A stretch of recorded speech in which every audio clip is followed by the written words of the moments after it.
اور حضور صلی اللہ علیہ وآلہ وسلم کا ایک فرمان سنیے۔ آقا کریم صلی اللہ علیہ وآلہ وسلم نے ارشاد فرمایا، گھر سے نکلتے ہوئے یہ دعا پڑھیں، بسم اللہ توکلت علی اللہ ولا حول ولا قوت الا باللہ۔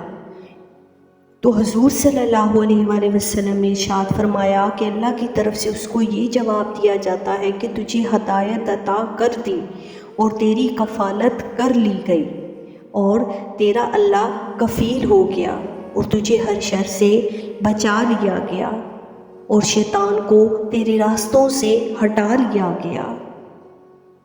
کام کیا کرنا ہے ہم سب نے؟ صرف یہ پڑھنا ہے، بسم اللہ توکلت علی اللہ ولا حول ولا قوت الا باللہ۔ کائنڈلی میری ویڈیو اگر آپ کو پسند آئی ہے تو اس کو ضرور شیئر کریں، لائک کریں، فالو کریں، کمنٹ کریں اور اپنی دعاؤں میں یاد رکھیں۔ تھینک یو سو مچ۔ اللہ حافظ۔